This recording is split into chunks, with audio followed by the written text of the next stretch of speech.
Hello दोस्तों, स्वागत है आप सभी का इस वीडियो में। यहाँ आज हम 50 प्लस फिजिक्स के इंपॉर्टेंट क्वेश्चंस का रिवीजन करेंगे। तो बने रहिए वीडियो में हमारे साथ अंत तक। चैनल को सब्सक्राइब कर लीजिए एवं बेल बटन को दबा दीजिए ताकि आने वाला कोई भी वीडियो आपसे मिस नहीं हो। चलिए आगे बढ़ते हैं। यदि हम भूमध्य रेखा से ध्रुव की ओर आगे जाते हैं तो जी का मान क्या होता है? तो जी का मान दोस्तों बढ़ता है। भूमध्य रेखा से ध्रुव की ओर जाने पर जी का मान बढ़ता है। शरीर का वजन कहाँ पर अधिकतम होता है? तो शरीर का वजन ध्रुवों पर अधिकतम होता है।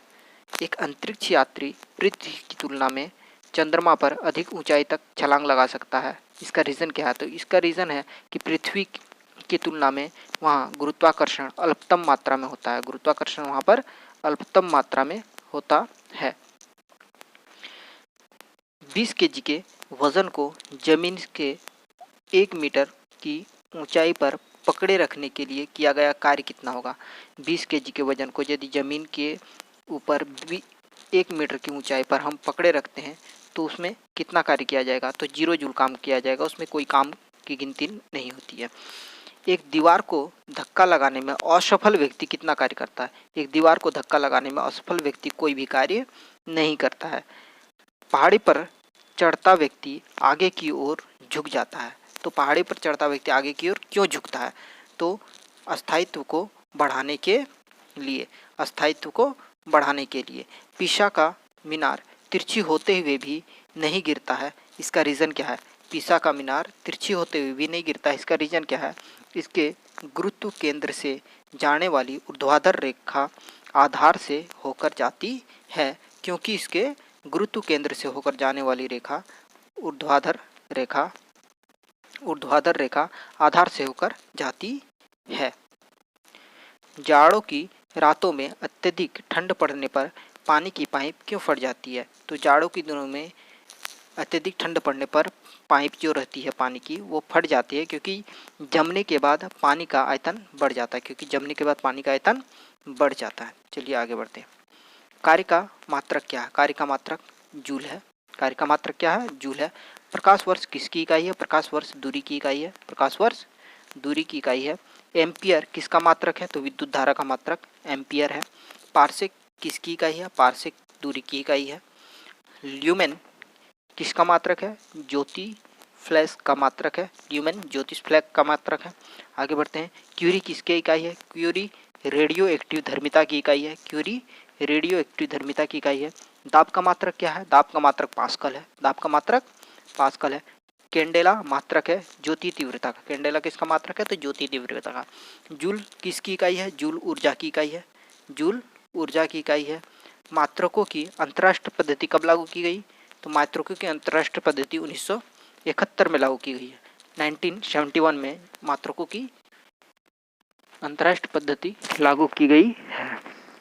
आगे बढ़ते हैं। खाद्य ऊर्जा को हम किस इकाई में माप सकते हैं? खाद्य ऊर्जा को हम कैलोरी में मापते हैं। खाद्य ऊर्जा को हम कैलोरी में मापते हैं। विद्युत मात्रा की इकाई क्या है? विद्युत मात्रा की इकाई एम्पियर है। विद्युत मात्रा की इकाई एम्पियर है। एसआई पद्धति में लेंस की शक्ति को की इकाई क्या है? एसआई मात्रक में लेंस की शक्ति की इकाई क्या है? तो एसआई में इसका है डायोप्टर है। क्या मात्रक है? डायोप्टर। डेसिबल किसे नापने के लिए प्रयोग किया जाता है? तो डेसिबल वातावरण में ध्वनि को मापने के लिए प्रयोग किया जाता है। डेसिबल का वातावरण में ध्वनि को मापने के लिए प्रयोग किया जाता है डेसिबल का। एम्पियर क्या मापने की इकाई है? एम्पियर से करंट को मापा जाता है। एम्पियर से करंट को मापा जाता है। यांग प्रत्यास्थता गुणांक का एसआई मात्रक। यांग प्रत्यास्थता गुणांक का एसआई मात्रक न्यूटन प्रति मीटर स्क्वायर। न्यूटन प्रति मीटर स्क्वायर। न्यूटन प्रति मीटर स्क्वायर। न्यूटन प्रति मीटर स्क्वायर यांग प्रत्यास्थता। दो वेक्टर जिसका मान अलग है उसका मान क्या होगा? दो वेक्टर जिसका मान अलग है उसका मान क्या होगा? उसका परिणामी सभी कभी शून्य नहीं होगा। उसका परिणामी कभी भी शून्य नहीं होगा। आगे बढ़ते हैं। दोस्तों, तो पदार्थ के संवेग और वेग के अनुपात से कौन सी भौतिक राशि प्राप्त की जा सकती है? पदार्थ के संवेग और वेग के अनुपात से कौन सी भौतिक राशि प्राप्त की जा सकती है? तो इन दोनों के अनुपात से द्रव्यमान को प्राप्त किया जा सकता है। क्या प्राप्त किया जा सकता है? द्रव्यमान को प्राप्त किया जा सकता है। पानी से भरी डांट लगी बोतल जमने पर टूट जाएगा, जमने पर टूट जाएगा, क्योंकि जमने के बाद जल का आयतन बढ़ जाता है, क्योंकि जमने के बाद जल का आयतन बढ़ जाता है।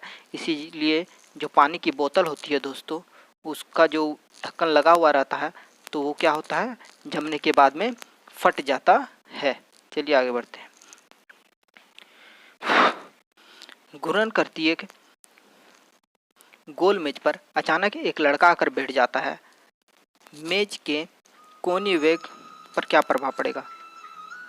मेज के कोणीय वेग पर क्या प्रभाव पड़ेगा? तो कोणीय वेग कम हो जाएगा, कोणीय वेग कम हो जाएगा। यदि किसी वस्तु का वेग दोगुना कर दिया जाए तो संवेग पर क्या प्रभाव पड़ेगा? संवेग दोगुना हो जाएगा, संवेग दोगुना हो जाएगा। किसी पिंड के द्रव्यमान तथा भार में अंतर होता है, क्योंकि द्रव्यमान स्थिर रहता है जबकि भार परिवर्तनीय है। इसीलिए पिंड के द्रव्यमान एवं भार में अंतर होता है, याद रखना है दोस्तों। आगे बढ़ते हैं। किसी भी स्थिति या स्थिर या गतिशील वस्तु की स्थिति और दिशा में तब तक कोई परिवर्तन नहीं होता जब तक कि उस पर कोई बाह्य बल सक्रिय न होता है। यह क्या है? यह क्या है? यह गति का न्यूटन का प्रथम नियम है। गति विषयक न्यूटन का प्रथम नियम है कि जब तक किसी वस्तु पर बाह्य बल नहीं लगाया जाता उसकी स्थिति में किसी प्रकार का कोई परिवर्तन नहीं होता है। यदि किसी वस्तु का वेग दोगुना कर दिया जाए तो उसके गतिज ऊर्जा पर क्या प्रभाव पड़ेगा?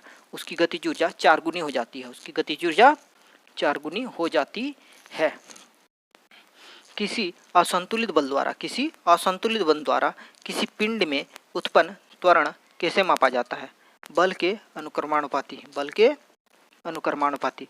किसी असंतुलित बल द्वारा किसी पिंड में उत्पन्न त्वरण कैसा होता है? तो बल के अनुक्रमानुपाती होता है। आगे बढ़ते हैं। न्यूटन के गति के किस नियम से बल की परिभाषा मिलती है? तो प्रथम नियम से हमें बल की परिभाषा मिलती है। न्यूटन के गति के प्रथम नियम से हमें बल की परिभाषा मिलती है। किसी भी पिंड के उस गुणधर्म को क्या कहते हैं जिसमें वह सीधी रेखा में विराम या एक समान गति की स्थिति में किसी भी परिवर्तन का विरोध करता है? उसे जड़त्व कहते हैं।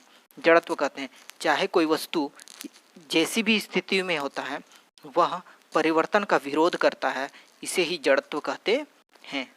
बहुत ही इंपॉर्टेंट क्वेश्चन है। आगे बढ़ते हैं। न्यूटन की गति का प्रथम नियम क्या कहलाता है? तो न्यूटन की गति का प्रथम नियम ही जड़त्व का नियम कहलाता है। न्यूटन की गति का प्रथम नियम ही जड़त्व का नियम कहलाता है। आगे बढ़ते हैं।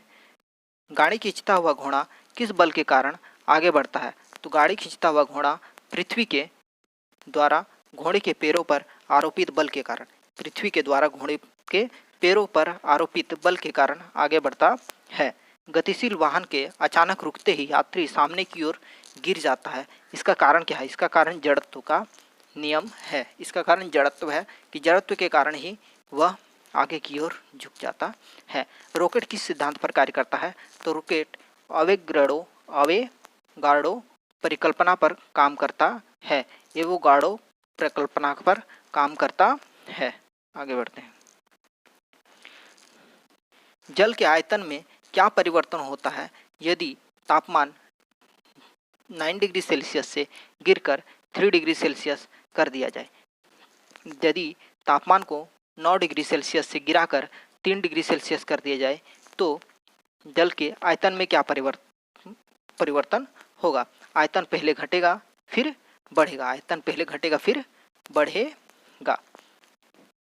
एक बीकर में पानी पर बर्फ तैर रही है, एक बीकर में पानी पर बर्फ तैर रही है। जब बर्फ पूर्णतः पिघल जाएगा तो बीकर में पानी का तल कैसा रहेगा? बीकर में पानी का तल उतना ही रहेगा, कोई परिवर्तन इससे नहीं आएगा। बीकर में पानी का तल उतना ही रहेगा जितना पहले था। जब किसी बोतल में पानी भरा जाता है और उसे जमने के लिए दिया जाता है तो बोतल टूट जाता है, क्यों? जमने पर बोतल टूट जाता है, क्यों? क्योंकि जमने पर पानी फैलता है, क्योंकि जमने पर पानी फैलता है। आगे बढ़ते हैं। सड़क पर चलने की अपेक्षा बर्फ पर चलना कठिन होता है। सड़क पर चलने की अपेक्षा बर्फ पर चलना कठिन होता है। इसका रीज़न क्या है? तो बर्फ में सड़क की अपेक्षा घर्षण कम होता है। बर्फ में सड़क की अपेक्षा घर्षण कम होता है। आगे बढ़ते हैं कि शून्य में स्वतंत्र रूप से गिरने वाली वस्तुओं का त्वरण कैसा होता है? एक समान त्वरण के साथ शून्य में कोई भी वस्तु गिरती है। एक समान त्वरण के साथ कोई भी वस्तु शून्य में गिरती है। अंतिम क्वेश्चन इस स्लाइड का। एक लड़की झूले पर बैठी स्थिति में झूल रही है। उस लड़की के खड़े हो जाने पर दोलन का आवर्त पर क्या प्रभाव पड़ेगा? लड़की झूल रही है, यदि वो झूले पर खड़ी हो जाती है तो उसके दोलन पर क्या असर पड़ेगा? झूले के दोलन पर क्या असर पड़ेगा? तो दोलन कम हो जाएगा। चलिए आगे बढ़ते हैं। जाड़ों में यदि एकाएक चलना आरंभ कर दे तो अश्वारोही घोड़ा यदि एकाएक चलना आरंभ कर दे तो अश्वारोही के गिरने की आशंका का क्या कारण है? विश्राम जड़त्व के कारण घोड़ा में बैठा यात्री अचानक घोड़े के चलने पर गिर जाता है। क्रिकेट का खिलाड़ी तेजी से आते हुए बॉल को क्यों अपने हाथों को पीछे कर पकड़ता है? क्रिकेट का खिलाड़ी तेजी से आते हुए बॉल को अपने हाथ को पीछे करके क्यों पकड़ता है? तो बॉल को विश्राम की स्थिति में आ सकता है। इससे क्या होता है? बॉल विश्राम की स्थिति में आ सकता है, इसीलिए बॉल को पकड़ने के टाइम वो हाथ को अपना पीछे कर लेता है। बल गुणनफल है द्रव्यमान एवं त्वरण का। बल किसका गुणनफल है? द्रव्यमान एवं त्वरण का गुणनफल है। चलिए आगे बढ़ते हैं। जब कोई व्यक्ति चंद्रमा पर उतरता है तो उसके शरीर में क्या परिवर्तन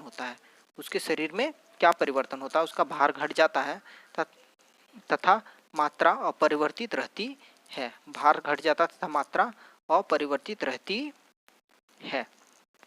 आगे बढ़ते हैं। न्यूटन की गति के तीसरे नियम के अनुसार क्रिया तथा प्रतिक्रिया में संबंध बल क्या होता है? तो हमेशा भिन्न भिन्न वस्तुओं पर ही लगे होने चाहिए। कैसा होना चाहिए? हमेशा भिन्न भिन्न वस्तुओं पर लगा होना चाहिए। प्रतिक्रिया के बराबर एवं विपरीत दिशा में एक प्रतिक्रिया होती है। यह क्या है? यह गति का तीसरा नियम है। यह न्यूटन की गति का तीसरा नियम है कि प्रत्येक क्रिया के प्रति विपरीत प्रतिक्रिया होती है। जल में तैरना न्यूटन की गति के किस नियम के कारण संभव है? जल में तैरना न्यूटन की गति के किस नियम के कारण संभव है? तो तृतीय नियम के कारण यह संभव है कि कोई भी व्यक्ति जल पर तैरता है। कोई पिंड तब तक विराम अवस्था में ही बना रहेगा जब तक कि उस पर कोई बाह्य बल कार्य नहीं करता है। किसका कथन है? यह न्यूटन का कथन है। कोई भी व्यक्ति तब तक विरामावस्था पर बने रहता है जब तक कि उस पर कोई बाह्य बल कार्य नहीं करता है। यह न्यूटन का नियम है। ओके दोस्तों, चैनल को सब्सक्राइब कर लीजिए एवं वीडियो को लाइक कर लीजिए। Thank you.